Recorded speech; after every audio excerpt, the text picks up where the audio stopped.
इसी तमाम तर सूरत हाल पे बात करेंगे आगे होने क्या जा रहा है। दोनों ममालिक की जानिब से सिफारती ताल्लुकात मुनक़िता किए जा रहे हैं, संगीन किस्म के इकदाम उठाए जा रहे हैं और मीडिया तो फिर जल्दी पे तेल का काम कर ही रहा है। इसी पे बात करेंगे। हमें senior political analyst journalist Siraj Khan साहब ने ज्वाइन कर लिया है। अस्सलाम वालेकुम, बहुत शुक्रिया आपके वक्त का। इंतहाई अफसोसनाक वाक़या पेश आया पहलगाम में, जिसकी सभी मजम्मत कर रहे हैं। उस वाक़े के बारे में मजम्मत करते, उस वाक़े तक महदूद रहते, एक इंक्वायरी होती, इन्वेस्टिगेशन होती, असल मुजरिमों का पता चलता, सब मिल के ये दुआ करते कि इन मुजरिमों को जल्द अज जल्द कैफरे किरदार तक पहुँचाया जाए। लेकिन वो तमाम अटेंशन, वो तमाम तवज्जो बीजेपी की गवर्नमेंट और मोदी और इंडियन मीडिया ने वो सारा फोकस शिफ्ट कर दिया पाकिस्तान की तरफ और ऐसा लगा कि कोई इलेक्शन कैंपेन जारी है इस वक्त और ये वाक़या पेश नहीं है। किस तरह से आपने रीड किया इस सारी सिचुएशन को? 3 दिन आपने क्या ऑब्जर्व किया? आप इंडियन मीडिया भी देखते हैं, मुख्तलिफ जो जर्नलिस्ट हैं मुख्तलिफ कम्यूनिटीज से, उनसे राब्ते में भी हैं, किस तरह से देखते हैं इस सिचुएशन को? बिस्मिल्लाहिर्रहमानिर्रहीम। बहुत शुक्रिया नीलम साहिबा और अहमद भाई, आप दोनों को देखकर खुशी हो रही है आफ्टर लॉन्ग टाइम। देखें, लेट मी से दिस, आपने बड़ा अच्छा इंट्रो दिया है। उसमें आपने बात की है कि मीडिया ने तो जल्दी पर तेल छिड़कना होता है और मुझे ये कहने दीजिए कि ये 22 अप्रैल को जो पुलवामा में कश्मीर में जो हमला हुआ है, ये कोई फौजियों पर हमला नहीं हुआ है, ये सिविलियन पर, सियाओं पर हमला हुआ है, जिसकी जितनी मजम्मत की जाए कम है। और दूसरी जो मेन चीज़ है वो ये है कि हम ये प्रोग्राम कर रहे हैं, मैं आप ज़ाहिर पाकिस्तानी हैं और हमें अपने कौम के साथ हमदर्दी होगी, लेकिन don't forget we are journalist as well. और इंडिया का मीडिया अगर वॉच करें तो वहाँ भी कुछ जर्नलिस्ट अक्के दुक्के ऐसे हैं, सियासी जमातें हैं जो इंडिया के ब्लेम गेम को या मोदी के ब्लेम नेशनल ब्लेम गेम को में नहीं जा रहे हैं। वो इस हालत में भी अपने प्रोफेशन के साथ हैं और जो हकीकी तस्वीर है वो क्वेश्चन कर रहे हैं, वो क्वेश्चन उठा रहे हैं। तो हमें भी कोशिश करनी चाहिए कि ऐसे हालात में जब 1.5 अरब इंसानों का मुस्तकबिल एट स्टेक है, दोनों मुल्क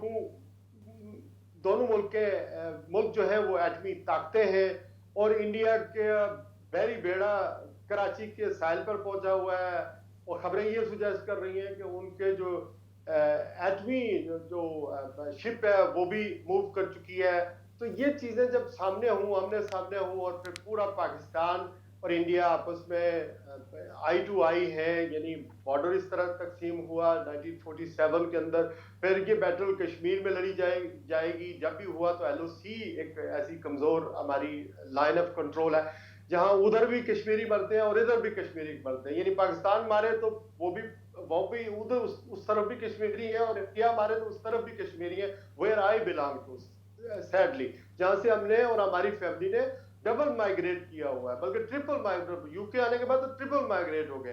तो इन हालात में सही रिपोर्टिंग करनी और फिर ये कहना कि जंग करेंगे और एक दूसरे को मारेंगे, ऐसे वक्त में जब डोनाल्ड ट्रंप के आने के बाद, अमेरिका के आने के बाद एक न्यू वर्ल्ड ऑर्डर लिखा जा रहा है, चीजें तब्दील हो रही है बड़ी तेजी से, लोग माशी तौर पर एक दूसरे से तावन करने की बात कर रहे हैं और इंडिया और Pakistan yet again after 76 years after their independence they are trying to engage in threatening each other to attack each other and counter attack each other।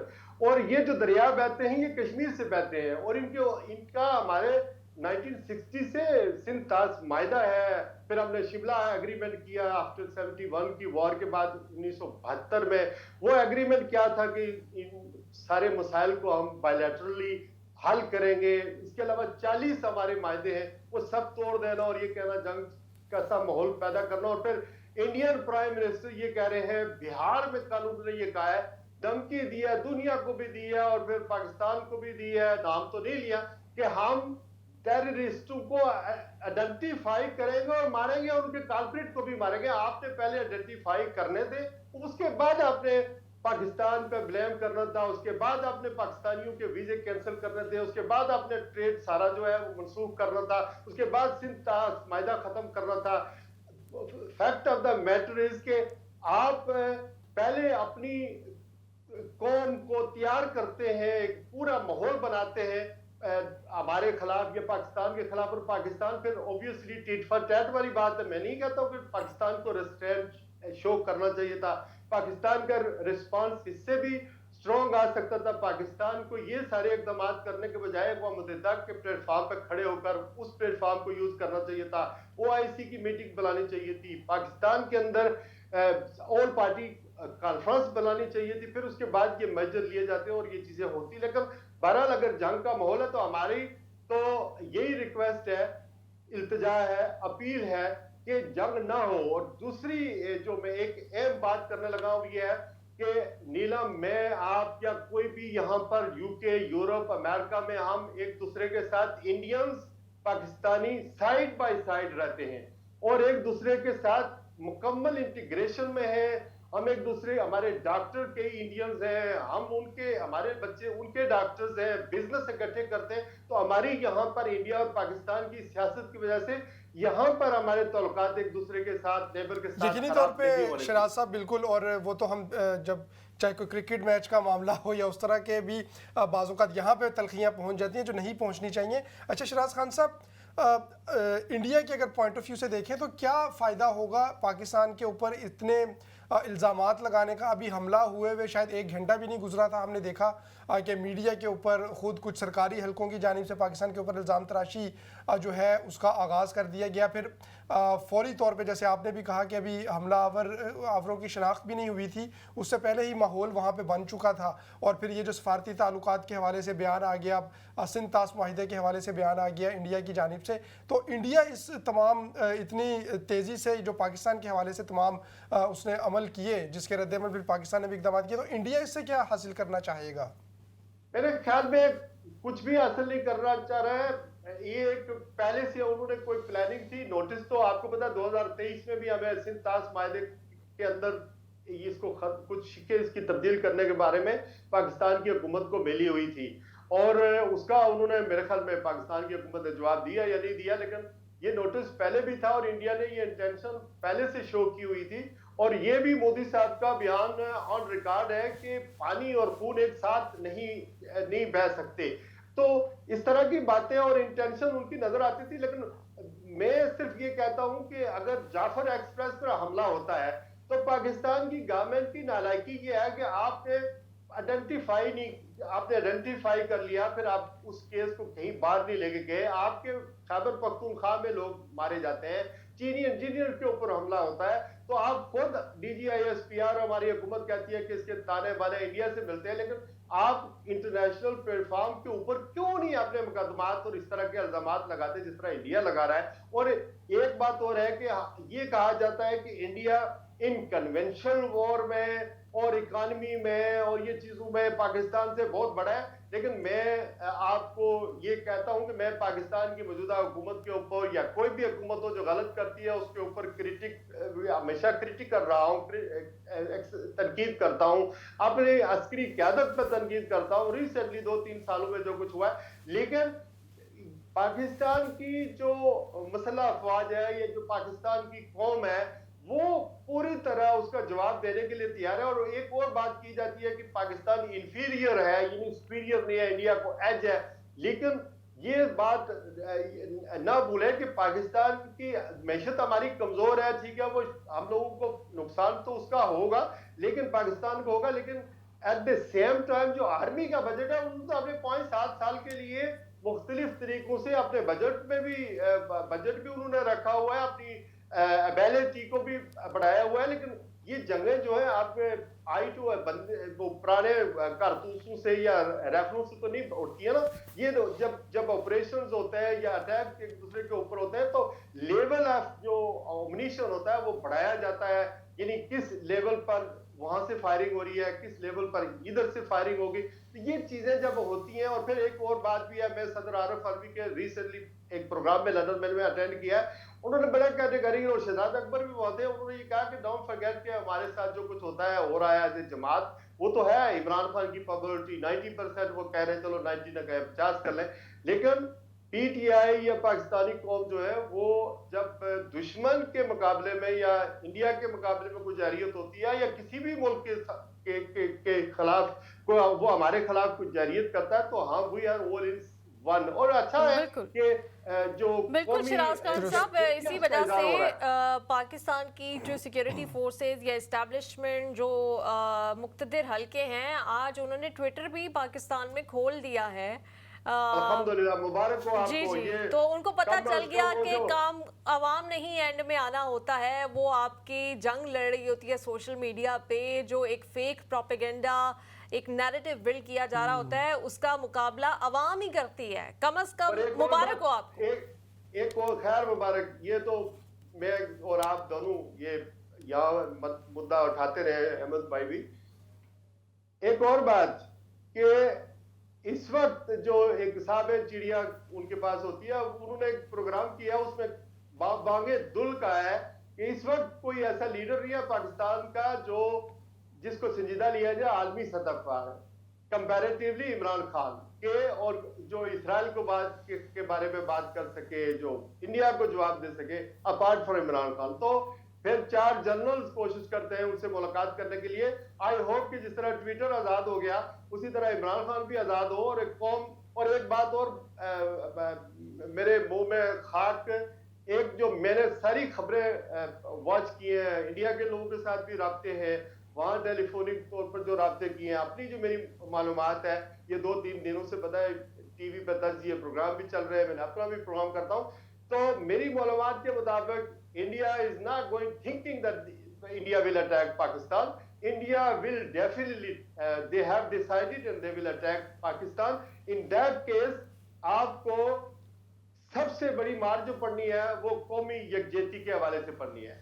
आपके कौम अगर आपके साथ हो, आपके टंकों के साथ हो, आपके दफा में आपके साथ खड़ी होगी, और तो ज्यादा उसका इम्पैक्ट पड़ेगा। और जितने हम डिवाइडेड होंगे इंटरनली, अब खैबर पख्तूनख्वा की बात करें, आज सिंध, वो जो सिंध में एक हफ्ते से रास्ते बंद थे, वो नेहरू का मामला था।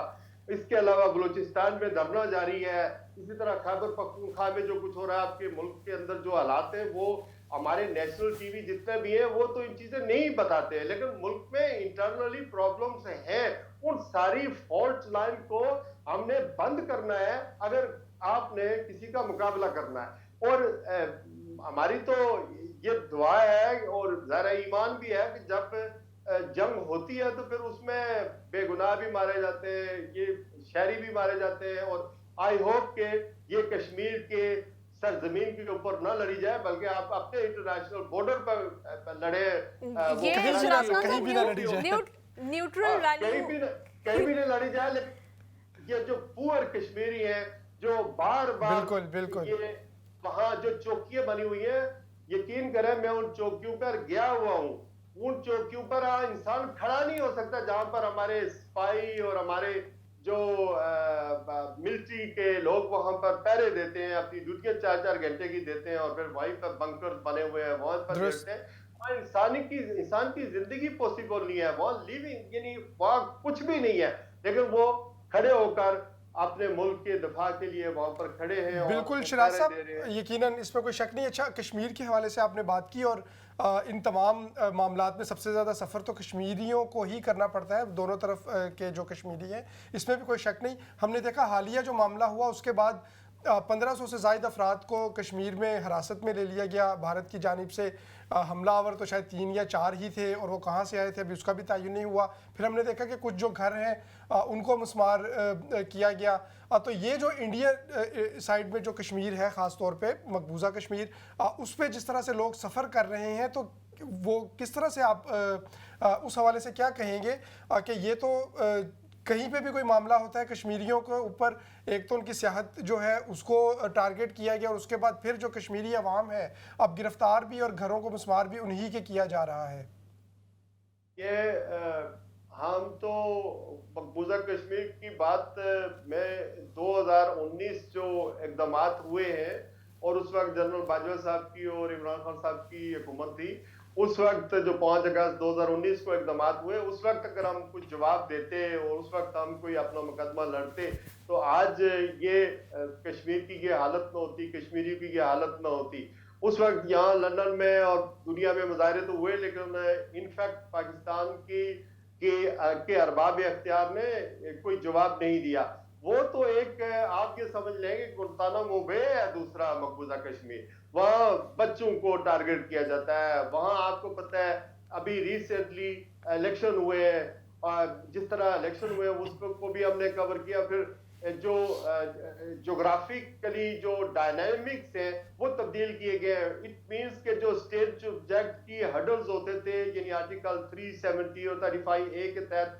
वो हडल्स भी खत्म हो गए और इंतहा पसंद लोग जो मुख्तलिफ नजरियात के हमल हैं वो वहां पर लाकर बसाए गए हैं मकबूजा कश्मीर के अंदर। चूंकि वहां पर जो आबादी है 80% प्लस जो है आबादी वो मुसलमानों की है, उस आबादी के तनासब को खराब करने के लिए दूसरे लोगों को वहां पर वीजे दिए गए, वहां लाकर बसाया गया। वीजे क्या बल्कि वो वहां पर लाया गया ताकि वो 370 के तहत तो वो जा नहीं सकते थे स्टेट सब्जेक्ट, वहां प्रॉपर्टी नहीं खरीद सकते थे, चूंकि ये तो इंटरनेशनल लॉ है और India and Pakistan are bound that ये जो गैर कश्मीरी हैं वो वहां पर अपनी जायदाद नहीं बना सकते, वहां पर खरीद नहीं सकते। तो वो आर्टिकल 370 के रिवोक होने के बाद ये सूरत हाल वहां पर पैदा हो गई है। कश्मीर के अंदर जितने भी कश्मीरी हैं, अभी रिसेंटली स्याह उनका आना जाना शुरू हो गया था, थोड़ा कारोबार शुरू हो गया था, वहां पर पकड़ दकड़ उसी तरह जारी है, वहां फसलें जो है वो तबाह की जा रही हैं। अभी रिसेंटली आपने देखा होगा, ये बीबीसी ने एक रिपोर्ट की थी, उस पर मैंने कॉलम भी और प्रोग्राम भी किया था कि जो मुसलमान हैं उनके कारोबार का बाइकाट किया जा रहा है इंडिया के अंदर। ये बीबीसी की रिपोर्ट थी कि जो मुसलमान 20 लाख मुसलमान, 20 करोड़ मुसलमान इंडिया के अंदर है, उनके साथ जो जुल्म और ज्यादती हो रही है और उसका असर लामाला कश्मीर शिराज खान साहब, मैं आपसे ये जानना चाहती हूँ, बहसियत कश्मीरी जो आपने गिला किया है कि पाकिस्तान ने उस वक्त कुछ किया नहीं जब वो पूरा स्टेटस बदला जा रहा था कश्मीर का, यही तो सवाल है कि जब पाकिस्तान ने उस वक्त कुछ नहीं किया तो 6 साल बाद अब पाकिस्तान को क्या पड़ी थी कि वहां जाके कोई दहशतगर्दी का वाकया करता, कोई नरेंद्र मोदी को जवाब देने की कोशिश करता या कश्मीर को डिस्टेबलाइज करने की कोशिश करता। यही तो बात पाकिस्तान की फेवर में जा रही है कि पाकिस्तान क्यों दहशतगर्दी उठ के कराएगा, और वो भी जिसका नुकसान कश्मीरियों को, उनके कारोबार को, वो उनका माशी कत्ल होगा, उसके बाद उनको टारगेट किया जा रहा है पूरे इंडिया में। तो ये सारी बातें पाकिस्तान की फेवर में जा रही हैं, फिर भी इल्जाम पाकिस्तान पे ही आ रहा है। एक ऐसे हालात में जब बलूचिस्तान में दहशतगर्दी हो रही है, पाकिस्तान की आर्मी के ऊपर अटैक हो रहे हैं, वहां पर धरने जारी हैं, अलादगी पसंदों की तारीख चल रही है, खैबर पख्तूनख्वा में दहशतगर्दी हो रही है, बैरून दुनिया से सरमायाकारी उस तरह नहीं आ रही है, पाकिस्तान अपनी एक इकोनॉमिक के रिवाइवल के लिए जंग लड़ रही है। तो इन हालात में पाकिस्तान को पंगा करने की तो कोई जरूरत नहीं थी। आपका सवाल बड़ा वैलिड है।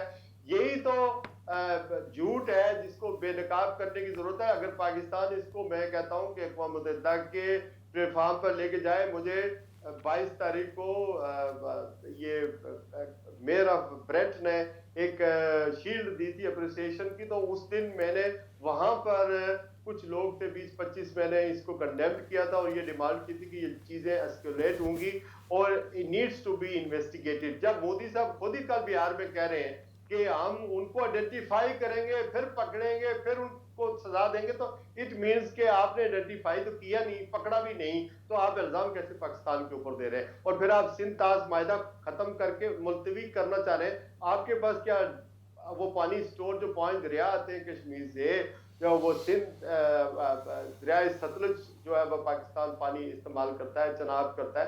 तो ये जो दरिया है, अगर आप उनको करना चाहते हैं, बंद करना चाहते हैं पानी, तो आपके पास वो डैम है कोई, ये पानी आप रोक कर उसको रिस्टोर कर सकें किसी जगह?